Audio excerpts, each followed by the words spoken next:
Olá, mundo! Sejam bem-vindos a mais um episódio aqui do podcast.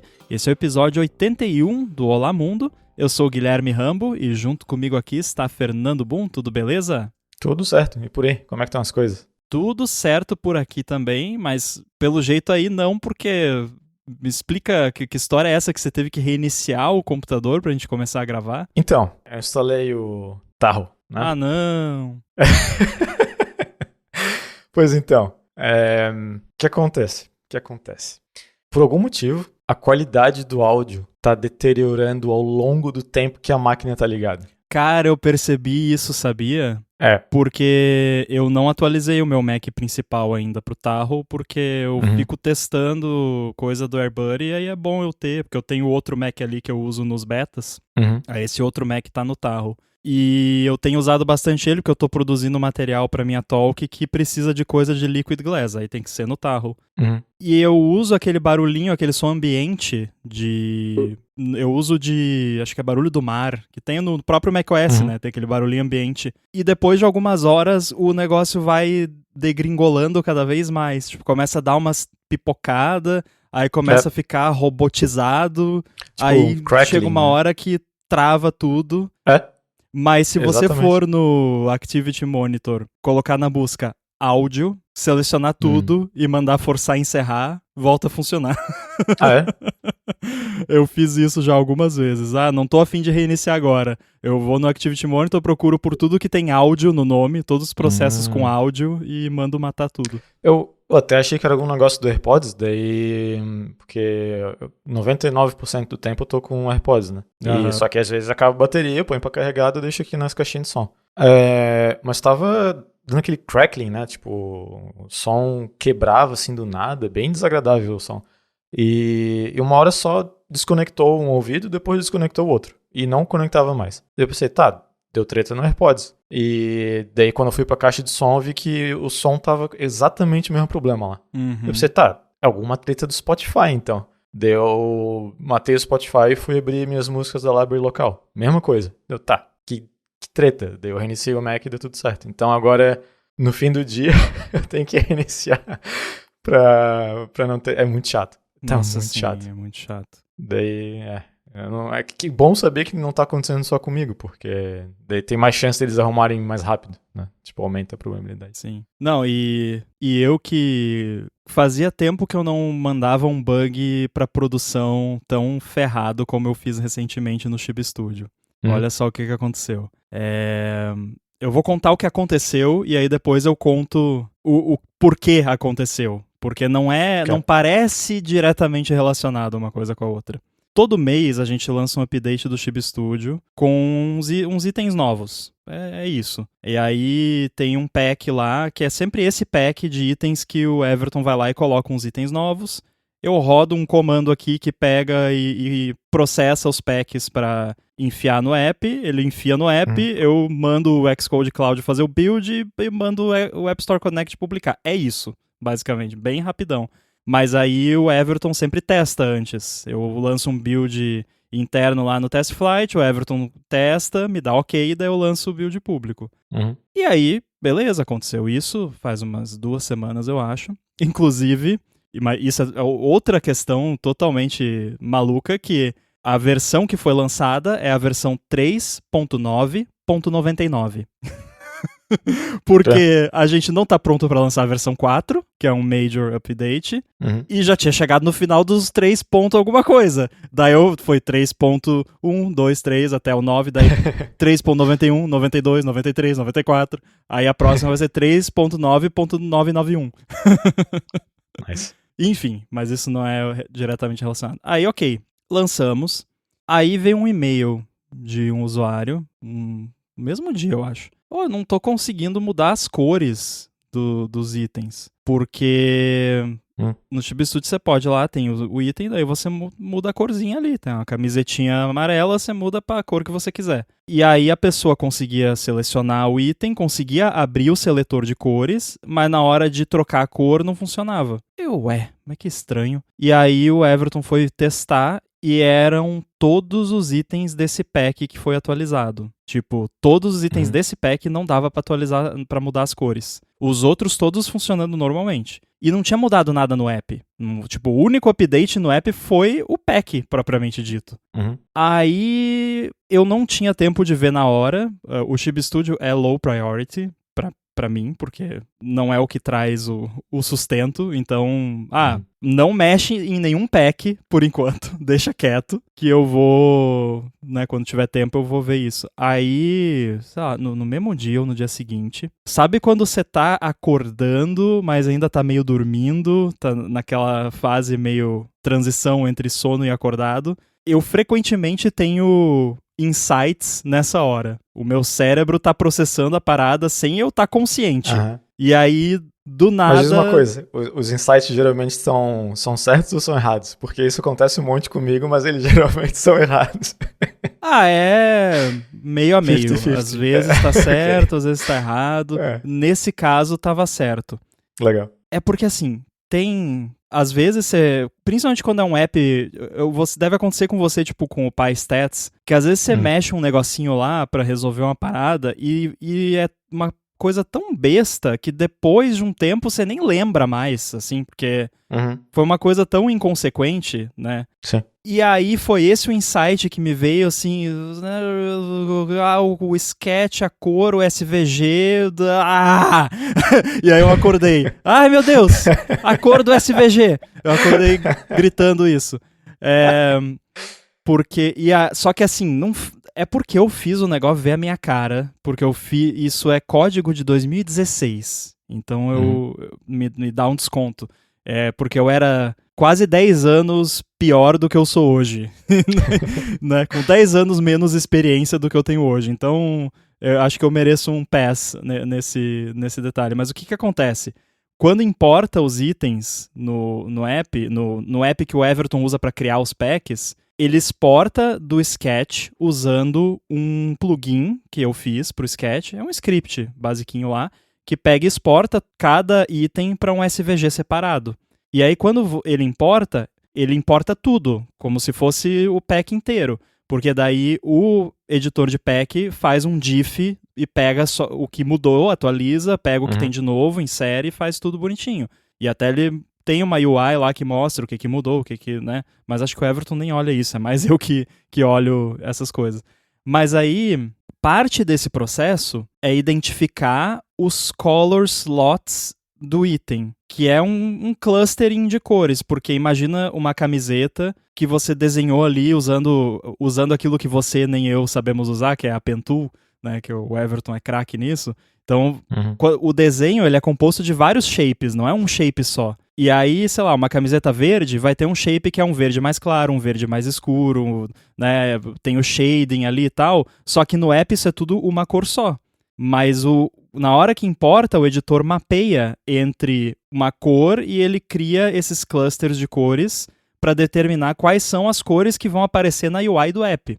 E aí o que aconteceu? Uns tempos atrás, o Everton estava fazendo uma atualização de pack, e aí ele falou para mim, olha, eu importei aqui, mas as cores não aparecem. Ficava tudo preto no editor de pack. Aí eu, né? E só que daí ele falou, eu atualizei o Sketch há pouco, então, né, deve ser alguma coisa no Sketch. Aí eu fui ver, exportei lá no Sketch, e eu vi que o Sketch tinha mudado o formato que ele usa para representar cores no SVG. Ele representava as cores antes com hexadecimal, né, hashtag FF, AABB, né, esse tipo de coisa. E ele passou a representar as cores como... É que nem literalmente são as cores do CSS, né? O SVG suporta as mesmas cores do CSS. Então ele começou a usar, tipo, RGBA, daí abre parênteses e cada componente. Ou então, Display P3, abre parênteses, que é o caso no Chibi Studio, que é P3 o documento.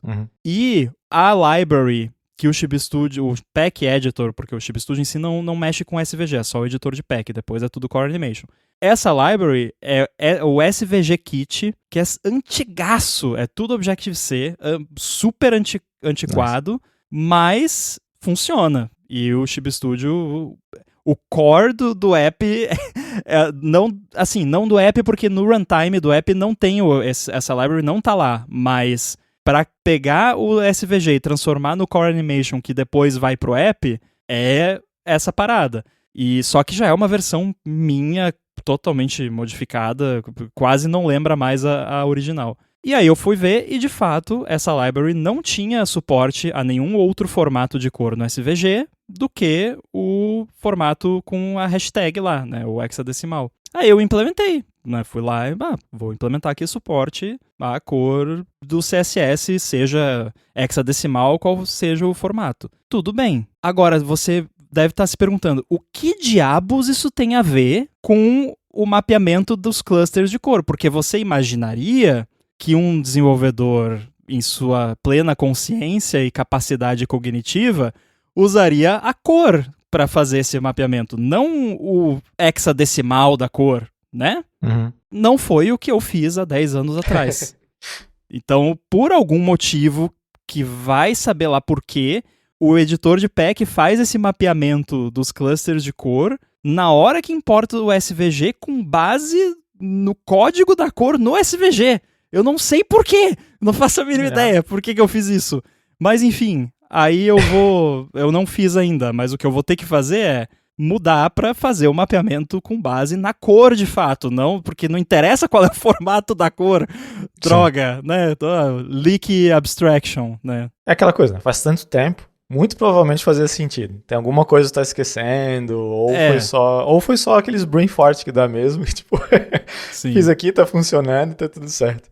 É provável também que na hora que eu implementei isso, eu não tinha feito o resto ainda. Tipo, eu não tava com toda a estrutura pronta. Uhum. Então, de repente, eu nem tinha o conceito de, sei lá, slot de cor. Era tudo... tô lendo o SVG aqui. Preciso mapear as cores. Mapeia no SVG. Sim. Uhum. Bom, o bom é que tu teve o insight em modo de transe pra ver os negócios SVG. O meu foi... Eu tive um essa semana e foi completamente errado. Poxa. Mas eu acabei descobrindo o que era. No meu caso, tem uma tela que foi implementada no app. Basicamente, essas telas, sabe, sei lá, produtos da Apple em geral, que quando tem uma feature nova, aparece tipo um modal, falando, tá aqui o que mudou e tal. Uhum. Tem uma parecida com essa que eu fiz. A Apple chama essas telas de upsell. Upsell. É engraçado, porque eu chamei internamente de upsell, só que a gente não tá upselling nada, né? Não tem selling. Não, mas Mas sim. Porque parece que é uma parada que quer te vender alguma coisa, né? Isso, mas quer só vender uma ideia, não quer vender de fato. Pois é. Mas então, daí eu tinha... o jeito que a gente tem métricas, né? A gente não faz track de nada, mas a gente tem métricas. Por exemplo, a gente conta coisas. Ou seja, a gente sabe quantas vezes a tela apareceu e quantas vezes uma opção foi escolhida daquela tela, né? Porque a tela tinha uns botõezinhos ali. Então, o único jeito de ser daquela tela era com algumas das opções, né? 2 opções ali. E não tava dando match, né? A quantidade de pixels, né? Que a gente chama, que é o metric point, não tava batendo com a quantidade de displays e a quantidade de opções. Ou seja, como assim? A tela tá desaparecendo sem escolher, né? O que é. Eu já tenho um palpite, mas vou deixar você contar. Eu olhei o negócio, daí eu chamei outro cara, olha aqui junto comigo, ele também não achou o que era, daí eu chamei outro, não, também não achou o que era, e tudo tava fazendo sentido. E daí deu-se essa treta, eu dormi, eu sonhei com o negócio e eu acordei assim do nada. Mas é óbvio, tem um botão tem um X button no canto superior esquerdo da tela para fazer dismiss, e eu não tô contando aquilo. Enquanto eu tava acordando, eu peguei o telefone, abri a tela e falei, não, esse botão não existe. Você alucinou um botão. Mas então, no final das contas, era uma coisinha meio tricky, assim, porque era um race condition, mas toda vez que estava com o LLDB ligado, não acontecia. Então... tá. Mas o que acontecia era que quando você abria o app através de um link, né, a tela aparecia, daí o link carregava por trás e a prioridade, do jeito que a forma de como as coisas estão, é quando tu abre uma tab nova, aquela tela tem prioridade. Então fazia dismiss da tela anterior. E só acontecia, e nem é sempre, tá? Mas só acontecia se fosse compiled para release. Nossa. E algumas vezes. Porque quando quando terminou o feature e tal, a gente testa ele com o modo de release, né? E isso era parte da sequência de testes ali. E ninguém achou o problema, ninguém conseguiu reproduzir. Mas eu fiquei, não, tem que ser isso, tem que ser isso. E eu fui fazendo até uma hora eu consegui ver. Daí eu arrumei lá, tá, fiz o fix e agora os números estão batendo. É o famoso Heisenbug, né? Que você... o que eu acho que deveria se chamar bug de Schrödinger. Seria muito melhor, né? Mas é um bug que quando você tá debugando, ele ou acontece diferente ou não acontece. Não, muito chato o negócio. Até porque o único jeito de reproduzir é com aquele wait for executable to be launched, alguma coisa assim, do Xcode lá, né? Sim. Porque tu tá abrindo o app através de outras fontes, então não tem como abrir ele e deixar tudo certinho no LLDB e tal. Então quando o app abre a partir desse processo, parece que o initializer lá ele demora um pouquinho mais pro LLDB conectar e tudo mais e tal. Então ele tem um delayzinho ali que... Mas enfim, eu só achei engraçado porque eu acordei, né, isso tudo pra contar que eu acordei no meio da noite e eu tinha certeza que existia um botão que fazia dismiss da tela, que eu não tava contando. Daí, não. Então, os teus insights de sonhos são melhores do que os meus, porque até agora tá difícil de ter um desses bons aí.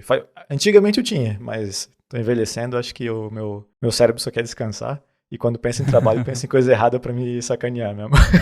Mas eu acho que às vezes é bom você ter o insight errado, porque às vezes o errado faz você ir lá averiguar e você acaba descobrindo o certo.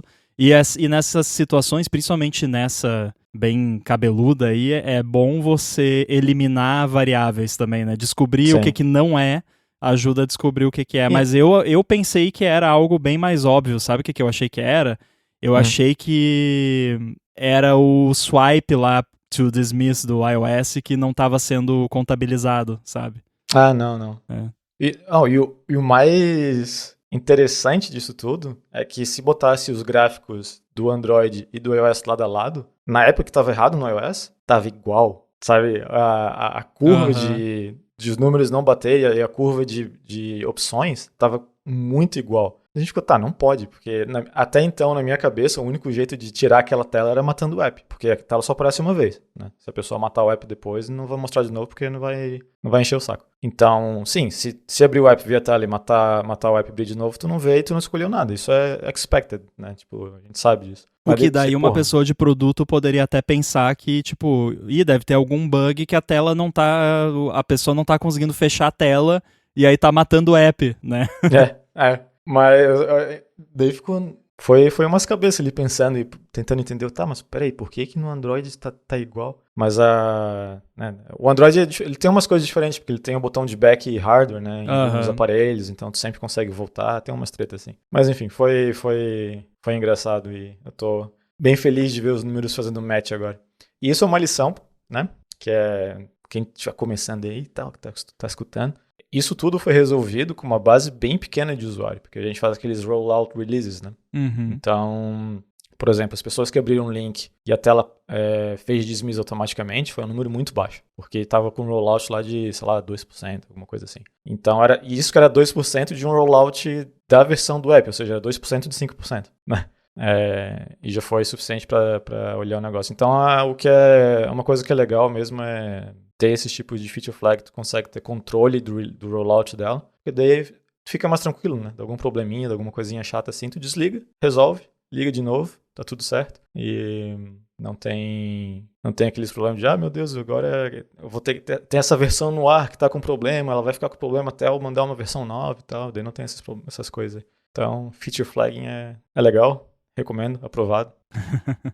Só fazer.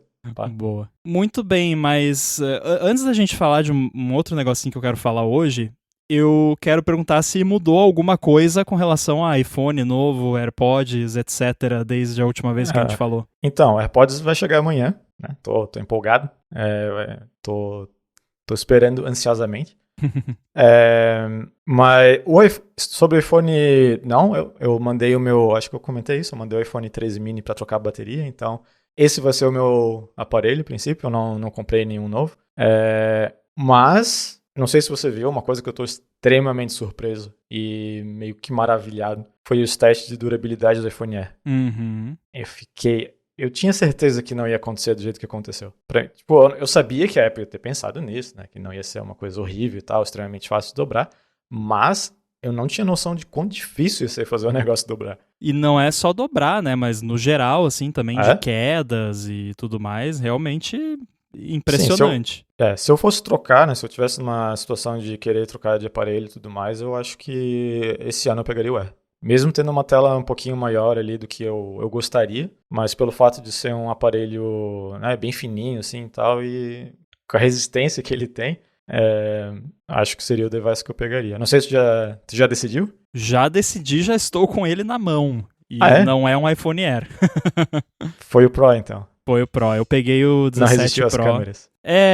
As câmeras e... O Air tem alguns compromises que eu acho que eu ia dizer longo prazo, mas sejamos honestos, eu fico com o iPhone por menos de um ano na prática, ou no máximo um ano, então... Mas enfim, ao longo do período de uso dele, eu acho que os compromises iam me incomodar. Então eu achei que o 17 Pro era mais a minha cara. E eu tô muito feliz com o fato de eu ter ido com o 17 Pro e não o Max, porque ano passado eu fui, entre muitas aspas, obrigado a pegar o Max, porque era o que tinha disponível, e eu gosto, assim, tipo, é ok, mas toda vez que eu pego um que não é o Max, e agora que eu estou já usando há alguns dias o 17 Pro sem ser o Max, eu percebo como é mais agradável pra mim, pro meu uso, porque a tela grande... Pra mim, não contrapõe o desconforto de ter que estar carregando aquele trambolho, né? É assim que eu me sinto em relação ao iPhone 13 mini com todos os outros iPhones. Mas quando... eu sinto que eu carrego o telefone muito mais do que eu uso ele. Isso pra mim faz sentido ele ser... Mas é legal, assim, quando eu pego um iPhone Max pra brincar um pouquinho, assim, de outra pessoa, pra dar uma olhada, alguém me mostra alguma coisa, eu penso, pô, é bacana, né? Aquela tela, legal. Mas aí, qual... Foi laranjinha? Ah, não tive coragem.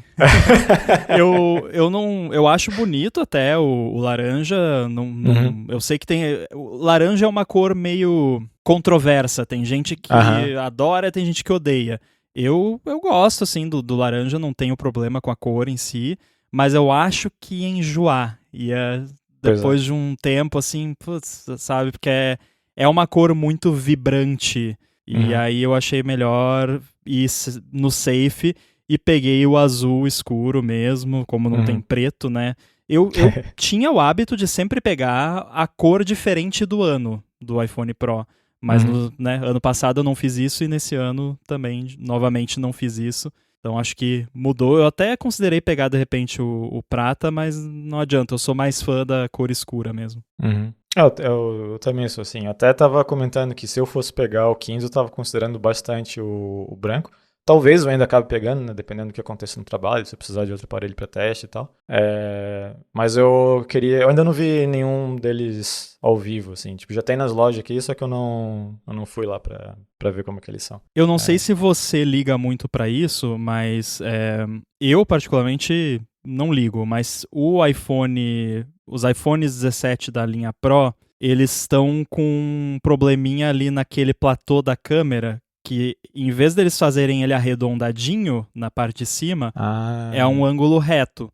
E isso facilita muito arranhar ali, exatamente ali, porque a anodização não consegue grudar tão bem. E aí, enfim, já virou meio que um gate, mas foi um pouco exagerado. O pessoal tava postando foto de iPhone de mostruário da Apple Store, todo marcado atrás, tipo, é um iPhone de mostruário, né? E aí a Apple teve que se pronunciar. Não, gente, isso ali é tinta que saiu do negócio MagSafe que fica na loja. É só passar um paninho que sai, né? E aí aquele cara que faz aqueles testes de durabilidade, é Jerry Rig Everything, né? Ele fez testes também e tudo no iPhone arranha, mas no geral é um arranhão que se você passar um paninho... Não é que o iPhone tá arranhando, o que tá raspando nele solta material e fica nele, mas se você limpar, sai. Porém, ali naquela quina do platô da câmera, aí de fato pode acontecer de arrancar um pedacinho da anodização e aparecer o alumínio cru por baixo. E aí, obviamente, no iPhone azul escuro fica bem mais aparecer evidente. mais. Então, se você se importa com isso, é melhor pegar o cinza. Não, até eu acho engraçado porque me corrija se eu estiver errado na minha linha de raciocínio, porque eu não consigo manter os materiais na minha cabeça de todos os telefones. Mas eu abri o Reddit e uma das comunidades que eu sigo lá é a barra Apple lá, né? E sem zoeira, assim, pelo menos na hora que eu abri, sei lá, 60%, 70% era pessoas falando que, porque agora o iPhone é de alumínio, vai estragar, vai amassar, vai isso, vai aquilo. Daí eu fiquei pensando, pera, tudo bem, antes era titânio é legal e tudo mais. Mas todos os iPhones, por muitos anos, da linha não Pro, o Standard, eles são de alumínio também, né? Sim. E por que e não era um problema, eu não entendo. É só drama, é muito drama, meu Deus do céu. Enfim, eu tenho a impressão que, assim, desculpa se estou ofendendo alguém, mas essas comunidades de Reddit, principalmente, principalmente, eu tenho a impressão que é um bando de pirralho de 12, 13 anos. Eu acho que porque não é possível que a pessoa tenha um emprego e tem tempo pra ficar reclamando do alumínio, né? E são no posts Reddit. Grandes, assim, os posts grandes. Pois é. Então, assim, é muito estranho. Não dá pra ligar muito pra isso. Mas não estou minimizando o problema, né? Assim, se você é uma pessoa que é importante pra você, porque eu sei que tem gente que não gosta de ter o negócio arranhado e tal, então, né, considera aí de repente não comprar, ou compra a cor mais clara, ou bota uma capinha, enfim. Eu acho que a maioria das pessoas usa capinha, então acaba não sendo um problema, né? Mas como eu não gosto de usar capinha, porém, se eu me importasse com isso, eu usaria capinha, porque, né, vai acabar arranhando em algum momento, mas eu larguei de mão já de me preocupar com isso faz tempo. Eu também, eu desencanei, inclusive com o iPhone que eu tô segurando agora na minha mão, que eu era bem chatinho com essas coisas, né? Daí eu comprei esse iPhone 11 aqui, né? Fiquei apaixonado por ele, alto iPhone, ainda acho ele um excelente telefone. E acho que primeira semana que eu tava com ele no bolso, eu peguei aquele patinete, né? Nem sei qual que é o nome do Brasil, é patinete, né? Aqui é trotinete. Eu tava andando com ele e a rua tava meio molhada, eu fui fazer uma curva e o patinete foi e eu fiquei. Mas a questão é que o iPhone amorteceu a minha queda. E eu tava rapidinho, então a minha queda não foi só cair, né? Eu caí e fui ralando o chão. Então a parte de baixo dele aqui tá toda arranhada, né? Uhum. Tá meio que destruído, assim. Mas a tela em si, a parte que eu interajo com o telefone, de fato tá perfeita, assim, não tem nada. Então eu vi primeira semana o telefone deu aquilo, eu fiquei meio, que droga, como é que... Eu desencanei. Deus, quer saber? Tá, paciência. Agora é o charme do meu telefone, é que ele tá arranhadinho ali embaixo e eu não me incomodo nem mais um pouco com isso. Como é que é? É uma patina. É uma... Não, é o charminho dele. Mas... Não, eu entendo. Tipo, eu ainda sou assim. Pra dizer que eu sou desencanado com tudo, eu ainda sou assim com o Mac. O Mac em si, eu sou bem chato em relação, tipo, sei lá, se tiver um arranhado, alguma coisa assim, eu fico meio... Mas... É porque o Mac é muito caro, né? Né? Pois é. Assim, não que o iPhone seja barato, né? Mas é outro patamar. Exato. E aquela coisa, né? Tipo, querendo ou não, a pessoa que vai comprar vai olhar se tiver uns arranhados, alguma coisa assim, e vai pensar, então, né, dá pra fazer um preço melhor aqui, porque tem esses arranhados. É o que eu faria, né? Eu acho certo. Tipo, tu tá comprando um produto com mais avarias, tem que abaixar mais o preço. Então, no Mac eu fico meio noiado com essas coisas, assim, mas o iPhone, até o iPad, assim, eu tô mais de boa. Obviamente, eu não gosto, né? Não é tipo, deu errado, mas... eu só achei engraçado, porque do jeito que o pessoal tava falando, que o negócio é alumínio, o pior material do mundo, os iPhone feito de, sei lá, panqueca, que qualquer coisinha estraga. Eu fui atrás até pra ver, pera, o iPhone que eu sempre tive a linha default, né? Tipo, acho que eu nunca tive um Pro. Uhum. E eu nunca tive problema de iPhone amassar, de, né, estragar, assim, de ficar todo arranhado. Não é um problema que existe, assim, tipo, nunca... O único problema que eu me lembro desses foi o iPhone 6 que dobrava. Mas... E aí também não é diretamente relacionado ao alumínio, é uma questão estrutural geral ali do aparelho. E eu acho, inclusive, que... eu acho não, né? Por enquanto, a galera que testou viu que, na verdade, ele é muito mais resistente porque tem muito menos vidro e o vidro que tem é mais resistente. Então é bem melhor assim do que um sanduíche de vidro que se você olhar pra ele, ele quebra. Pois é. Eu fiquei surpreso assim com o negócio. O que eu acho, né, minha hipótese aqui, né, pensando com meus botões, é porque, querendo ou não, a Apple fez todo aquele marketing do titânio, daí ficou na cabeça da galera que, né, titânio é a melhor coisa do mundo. Porque é premium.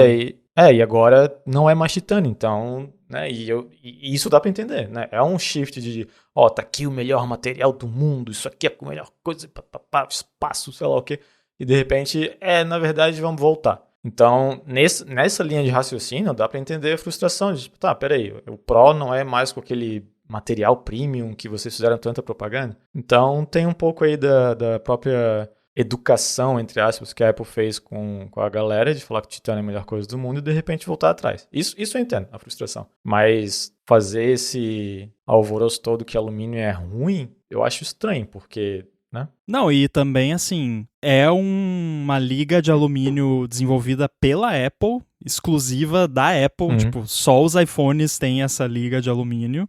Aí, enfim, o que isso significa, ninguém sabe, mas pode ser só marketing. Mas eu acho que eles mencionaram alguma questão de condução térmica. O alumínio, no geral, ele já é melhor do que o titânio para essa questão térmica. Sim. E ele é quase... Tipo, o titânio é quase 2 vezes mais pesado que o alumínio, mais denso.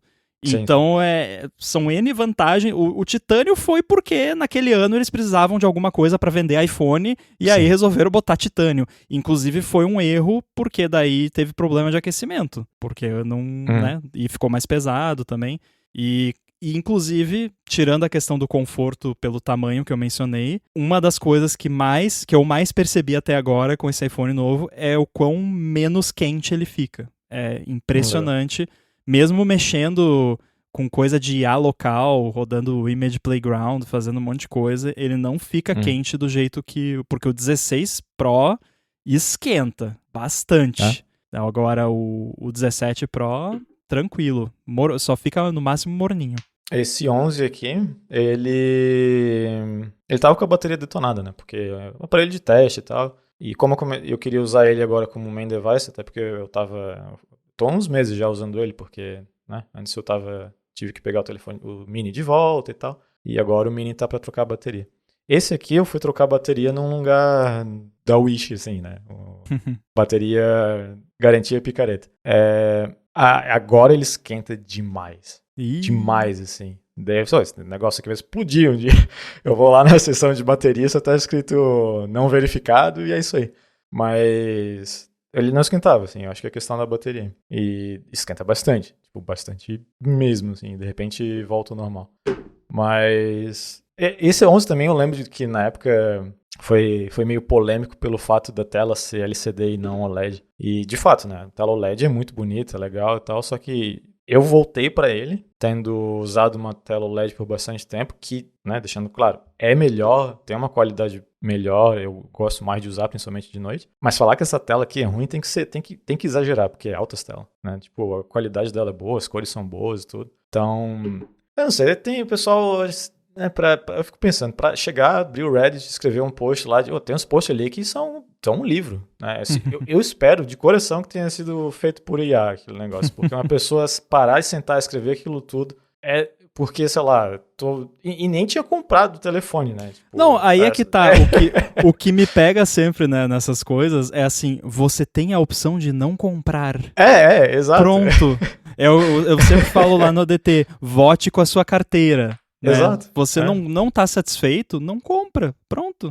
Né? Eu acho estranho, assim, tipo... Eu entendo a frustração, as pessoas gostam do aparelho e tal, só que, né, o empenho de... Eu não escrevo texto daquele tamanho pra trabalho, imagina pra reclamar no Reddit.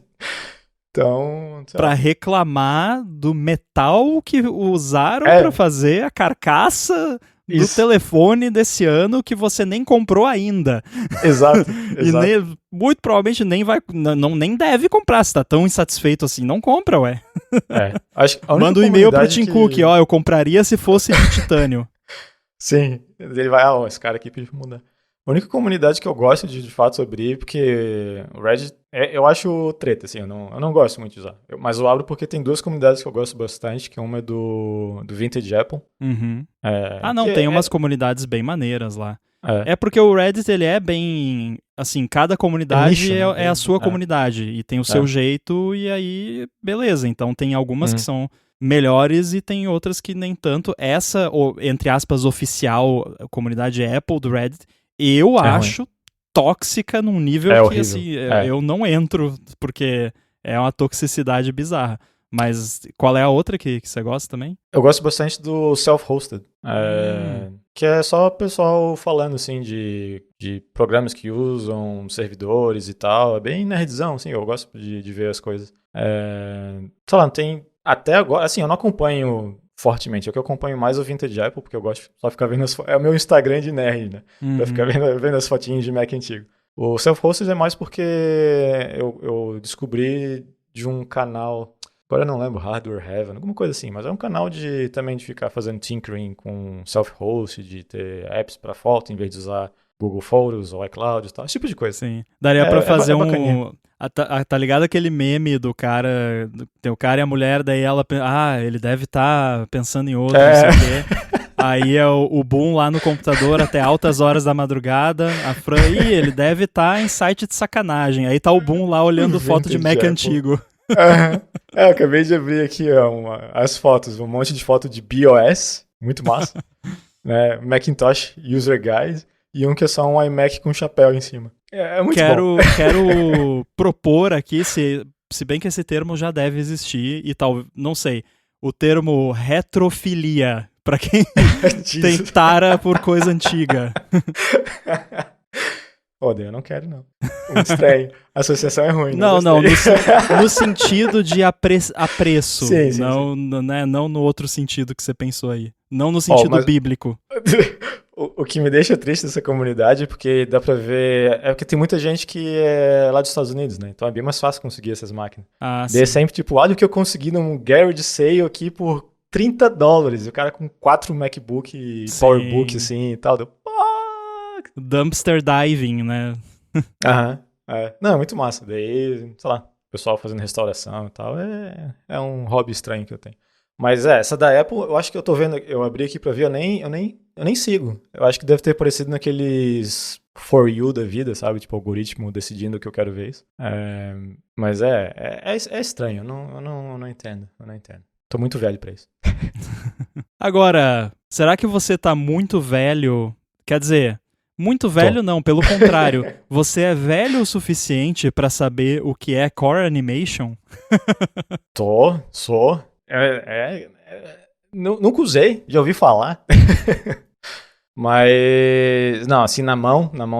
A minha maior, como é que foi? A intimidade que eu tive com isso foi quando tu tava me mostrando uns apps que tava usando com Core Animation. Isso faz uns anos atrás, nem sei se tu lembra. Mostrando, acho que um app que tu tava fazendo pra exportar coisa com Core Animation. Agora tô confundindo as bolas agora. Mas eu não sou muito versátil nesse assunto, não. Acho que você quis dizer versado. Versado. Eu acho. Também não tenho certeza. Mas enfim. Talvez. Isso aí. Entendeu? Esse tópico me veio em mente porque eu tô pra fazer a minha talk lá na Swift Connection em Paris e começou, era pra ser e vai ser de fato, mas assim, é um deep dive em como funciona o Liquid Glass. Não como você cria um app lá e coloca o efeitinho de... Não, como funciona de fato o Liquid Glass por trás. Legal. Só que acabou meio que virando um love letter ao Core Animation, assim, porque é muito, totalmente, quase baseado em Core Animation, e a parte mais interessante de fazer um breakdown numa talk é a parte o layer, no pun intended, né, o layer do Core Animation, que é onde fica realmente ali a parte que cria o efeito, configura cada parâmetro do vrido, né? Então, acabou que meio que virou. E aí, quando eu comecei a preparar a talk, eu pensei, cara, mas eu vou ter que explicar o que é Core Animation, porque vai ter um monte de gente que só mexeu com SwiftUI, né? Deve ter. e nunca nem ouviu falar, não sabe, né? Tá pior que o Zeca Pagodinho. Nunca, não só não viu, não comeu e não ouviu falar também. Tô por fora, mas beleza. Caramba, não é possível. Devolve a carteirinha de brasileiro. Depois eu vou procurar isso aí. Depois eu mando um link pra você. Okay. Enfim, mas eu acho que vale a gente trazer aqui um overview pra quem tiver interesse e for fazer alguma coisa um dia que de repente precise de algo assim. E sabe onde que me pega bastante é quando eu vejo certas coisas que a galera faz em SwiftUI, por exemplo. Uma animação, pensa uma animação qualquer em SwiftUI. Okay. Eu vi uma talk acho que foi lá no Japão, na TrySwift, que a pessoa estava dando dicas de como você melhorar a performance, a eficiência de certas animações e efeitos que dá para fazer em SwiftUI. E aí a pessoa deu várias dicas, né, de tipo, se você colocar um drawing group aqui, fica bom, se colocar aqui, piora, né? E aí mostrando esses truques. Só que eu lembro que a pessoa criou uma animação lá em SwiftUI e mostrou, aqui eu tenho essa animação, que olha aqui que coisa horrível, tá? O meu app tá consumindo 80% de CPU enquanto tá rodando essa animação. Isso não é aceitável, né? E aí a pessoa demonstrou lá todas as técnicas que dava para usar para melhorar a performance, e no final tava usando só 20% de CPU. Mas sabe quanto que uma animação deveria usar de CPU, na minha opinião? 0. A animação é na GPU, não é na CPU. E claro que na prática nunca é 0, mas e aí isso é uma coisa que me pega, porque várias vezes já eu quis fazer pensa numa animaçãozinha mais informativa ou visual, assim, não necessariamente, tem um botão que quando eu clicar eu quero que ele faça uma animação para abrir uma outra tela. Isso você faz em UIKit, SwiftUI, AppKit, mas pensa uma animaçãozinha que vai ficar uma borboletinha voando ao redor de uma view ali qualquer e vai ficar ali. Se você fizer isso em SwiftUI, o seu app vai ficar o tempo todo que aquilo tiver na tela usando uma quantidade não insignificante de CPU para controlar aquela animação. E dependendo se você fizer mal feito, vai ficar recomputando o body de várias views que não precisa. Então, né, mas claro, eu vou assumir aqui que você fez com cuidadinho. E eu enfrentei isso no Virtual Buddy. Eu não lembro se eu cheguei a comentar com você. Eu fiz uma barra de progresso custom no Virtual Buddy, e aí eu fiz como você faria em SwiftUI, que era tipo, tinha um shape ali, que era uma cápsula, e dentro dele tem um outro shape, que ele vai ter, a largura dele vai ser a largura da cápsula multiplicado pelo progresso. Então, se for 0, não vai aparecer, se for 0.5, né, 50%, vai estar no meio, se for 100%, vai estar preenchendo tudo. Simples, né? Parece algo simples. Cara, esse negócio usava, tipo, 90% de CPU, porque tava rodando num download, e eu queria que a barrinha andasse de um jeito fluido, não fosse pipocando, sabe? Porque o download não é constante, ele pode crescer 0,5%, daí daqui a pouco cresce 2%, daqui a pouco cresce 3%, e eu queria que o movimento da barrinha fosse um pouquinho mais liso, assim. E isso usava muita CPU quando eu fiz em SwiftUI. Aí eu pensei, não é possível, eu tô fazendo alguma coisa errada. Aí eu criei um projeto separado e eu implementei de todos os jeitos que eu conseguia imaginar que dá para implementar essa animação de uma barrinha de progresso em SwiftUI, de vários jeitos diferentes, com ou sem Geometry Reader, usando Frame, usando Transform, usando Visual Effects, usando várias formas diferentes, em views separadas para conseguir medir ali a performance de cada uma separadamente.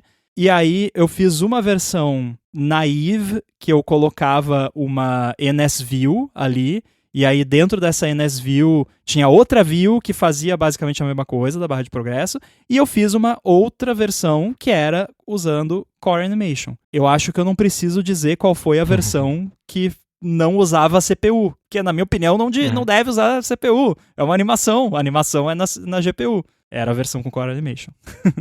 Pois é, o que eu acho estranho de alguma dessas APIs, tipo, usando, por exemplo, SwiftUI, o jeito que eles fazem animação, por que não traduz as animações que vão ser renderizadas para uma library tipo um Core Animation da vida que, se eu não me engano, por trás vai usar Metal, né? Pra fazer a composição dos efeitos. Quando tu usa alguma coisa com Core Animation.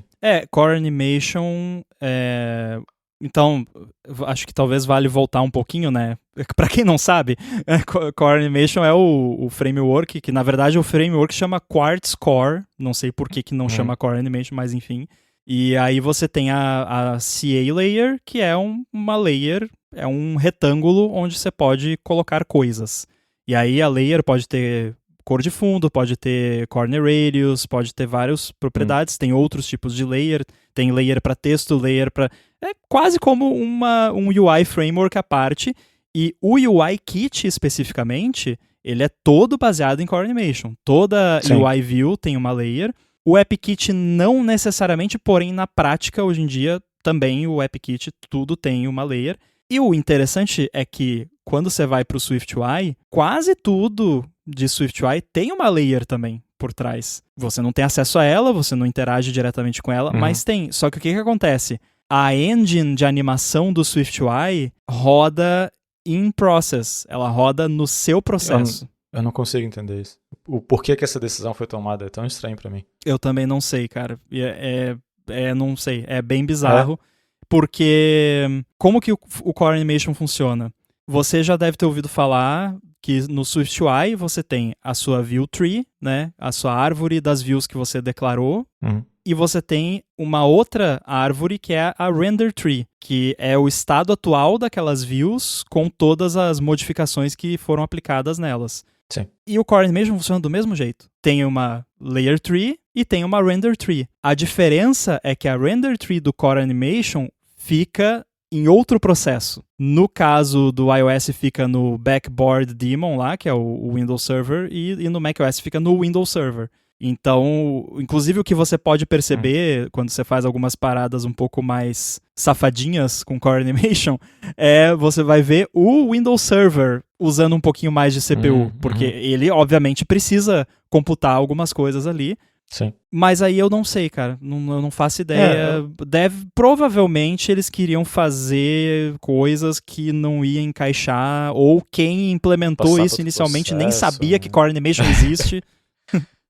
Assim, acho meio difícil, até brinquei aqui que não sabia mexer com Core Animation, porque eu nunca, é aquela coisa, acho que todo mundo que mexeu com UIKit em algum momento na vida teve que fazer algum CA Transition something, né? CA Transaction, ou colocar Transaction, isso. Colocar um corner radius. E eu até lembro, isso eu não sei se foi, isso é de memória, tá? Não sei se era ignorância da minha parte na época, mas eu lembro de ficar bem frustrado porque tinha muita coisa que usava KeyPath para fazer as animations e eu não conseguia achar os KeyPaths que existiam numa documentação, por exemplo. Sabe? Quando tu começava, sei lá, CA Animation, o initializer lá, e recebe um KeyPath. Eu lembro de ficar batendo a cabeça com tipo, não, beleza, esse KeyPath aqui resolveu meu problema, porque eu achei, né, num exemplo aqui, sei lá, Stack Overflow na época, e daí eu ia procurar o nome desses KeyPaths online, tipo, na documentação, e eu não achava. Eu ficava, como diabos eu vou descobrir o nome desse negócio? Porque ele é baseado, o Core Animation ele é muito baseado em Key Value Coding. E, inclusive, ele estende o Key Value Coding de uma forma que você pode setar key paths que não existem. E ele cria, tipo, então assim, se você pode criar uma extension lá em CA Layer e criar uma propriedade e você não precisa usar, tipo, associated objects, coisa assim. Você só faz, tipo, set value for undefined key, blé. E aí ele seta lá em algum lugar. Porque na prática, toda layer é como se fosse um dicionário. É basicamente isso. E além disso, elas ainda têm uma propriedade chamada style, que é um dicionário. E nesse dicionário você pode setar key paths da layer e criar até uma hierarquia de style como se fosse CSS. Então, tipo, você seta lá dentro do style, você bota background color, e daí bota um CG color qualquer, e aí você pode botar style dentro do style, um dicionário com background color, e é outra cor, e aí e ele prioriza, eu não lembro agora se é o top level ou se é o deep level, acho que é o top level que é priorizado. Então dá até pra você criar hierarquias de como se fosse CSS mesmo, né, de estilos. Então é muito flexível e eu acho que vale observar para certos tipos de conteúdo animado, que principalmente esses puramente visuais que eu mencionei. Sim. Se não der pra fazer, sei lá, porque tem coisa que vai ter, sei lá, um onboarding que vai ter uma intro, às vezes pode ser um vídeo, não precisa, né, ser... Mas coisas que você usaria, talvez, algo como o Lore, que eu acho que o Lore ainda usa Core Animation, né, no fim das contas. Então, coisas que você usaria algo como o Lore, de repente vale a pena você considerar, né, usar um Core Animation. Claro que se for uma coisa muito complexa, você implementar ali na mão a animação, talvez seja meio chato. Mas para coisas mais simples dá para fazer em código, para coisas mais complexas dá até para usar uma ferramenta como o Kite, que é um app que você faz isso visualmente. Foi isso que me mostrou que eu tava tentando lembrar, Kite. Mas agora eu tenho o meu próprio, eu não uso mais o Kite. Então, mas eu tava lembrando, tu me mostrou alguma coisa para deixar Core Animation um pouquinho mais... approachable. Isso.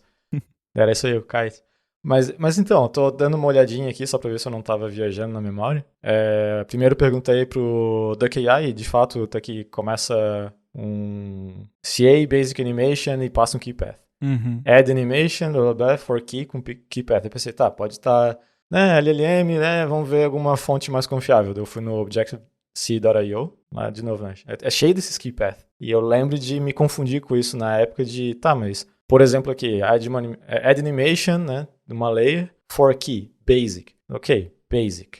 Como então, eu ia adivinhar isso? É que sabe? Assim, não, é porque isso a API é confusa. Porque, então, assim, foi os problemas que eu lembro de passar na época quando eu tive que usar, né? Hoje faz muito tempo que eu não tive, que então, eu não preciso usar. Pra ajudar você e para ajudar qualquer pessoa que vá mexer com isso, é que quando você cria a animação, ela recebe um keypath, e o keypath é um keypath da layer. Então você sabe as propriedades que tem numa layer, tipo, tem transform, tem N propriedades, background color, opacity, por aí vai.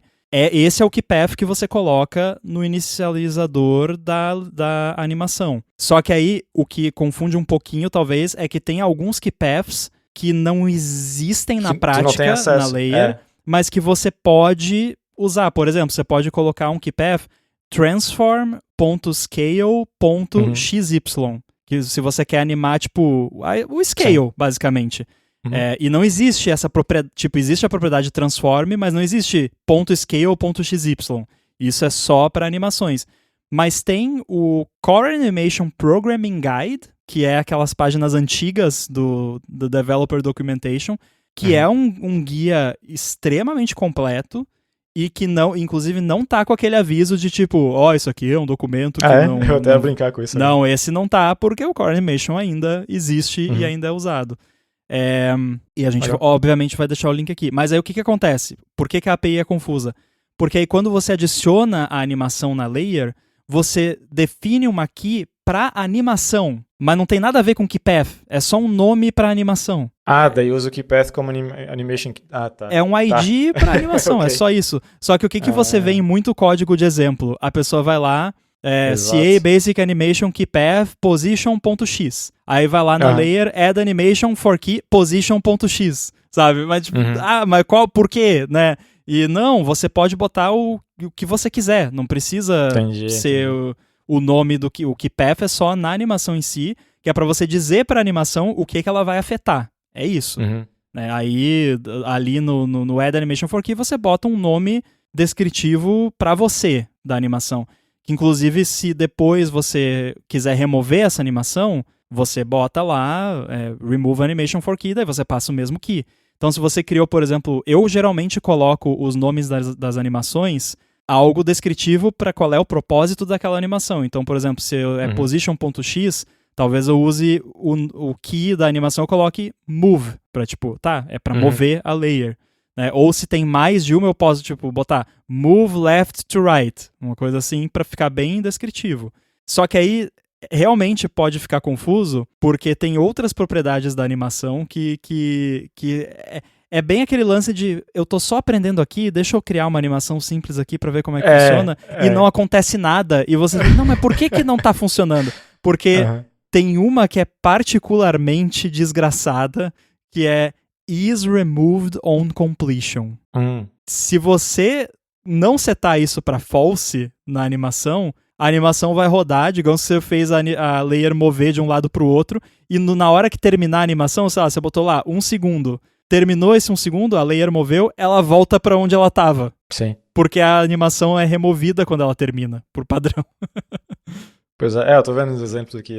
É engraçado que tem umas APIs que, mesmo lendo em Swift, dá pra ver que isso aqui foi feito para Objective-C. Né? Tipo, eu não sei, acho que só o jeito da estrutura de como as coisas são setadas. E a maioria dos exemplos que eu tô olhando agora são tudo em Objective-C. Oh, que saudade. Pois é. Legal, é curioso que, inclusive, nesse meu app que eu não pretendo lançar, é só pra mim e tal, mas eu acabei mexendo muito com @Objective-C. E tem coisa que não tem jeito, eu tenho que implementar em Objective-C, porque a impedância não bate, assim, e principalmente coisa que envolve saber qual é a classe da layer, porque tem introspection, tem bridging, às vezes, que você faz em Objective-C com Swift, que se você usa o self maiúsculo no Swift, no fim não vira a classe que é de fato, sabe? Enfim, não... Objective-C, né? Tem coisa que foi feita para Objective-C que é melhor fazer em Objective-C e é isso. Mas não se assustem, quem tá ouvindo, quem achou, interessante esse negócio de Core Animation, se você só vai usar, dá para usar em Swift tranquilamente, funciona. Tem esses gotchas que são meio chatinhos. Talvez eu tenha que criar um post lá no meu blog, alguma coisa assim, tipo... Eu fiz um Cloud Kit 101, fazer um Core Animation 101. Olha, acho que ia ser muito, muito, né? Como alguém interessado no assunto, acho que ia ser muito interessante. Pois é, porque tem tanta coisinha legal que dá pra fazer. E aí, isso que a gente tá falando aqui só da API pública, né? Porque na minha talk eu vou falar da API não pública, que é mais interessante ainda, né? Que são as paradinhas lá que fazem os efeitos do Liquid Glass. E aí a coisa fica ainda mais interessante, né? Mas, por exemplo, uma coisa legal que dá pra fazer com Core Animation, que nem é API privada, é que elas têm conformance com NS Coding. Então você pode pegar um NSKey da Archiver, arquivar uma layer e carregar, né? E o Chib Studio funciona assim, basicamente, né? Cada pack é um bundle que tem um Asset Catalog e dentro do Asset Catalog tem os data assets lá com as layers, basicamente, dos itens. Então, dá pra você usar como asset também dessa forma. Legal. E quando é que sabe se essa talk vai sair vídeo pra galera ver? Como é que é? Eu acho que sim, porque hoje em dia tudo que tem talk tem vídeo. Mas mesmo que não tenha, eu acabo publicando uma versão escrita no meu blog. Então, no comecinho de outubro. Então, até meados de outubro, imagino que tenhamos alguma atualização a respeito. Legal. Tô empolgado, mas tem que ter código Objective-C nesse blog, hein? Não posso prometer. Não, tô zoando. Só tô brincando porque eu tô saudosista aqui. E é engraçado que eu tô vendo em algumas AIs diferentes e Objective-C nem tem syntax highlight, tristeza. Isso é sacanagem. Maldade, vou mandar um bug report pro pessoal aqui. Boa. Então é isso, acho que deu pra matar um pouquinho a saudade de Objective-C e de repente interessar alguém por Core Animation ou deixar todo mundo muito assustado. Mas a minha talk não vai ajudar muito, eu acho, porque ela vai deep no dive bem rápido. Porque não é uma talk curta, então não dá tempo também de fazer tutorial de Core Animation. Mas eu acho que merece talvez uma exploração aí num blog post estilo aquele do Cloud Kit e talvez vai ajudar uma galera. E enquanto isso, quem quiser falar com você, Boom, como é que faz? Tô lá no mastodon.online, @boom, BUNN. Muito bem, tem links de tudo que a gente mencionou aí nas notas do episódio. Você pode mandar feedback lá em gigahertz.fm/feedback. E eu tô no mastodon.social @inside. A gente volta em breve. Abraço.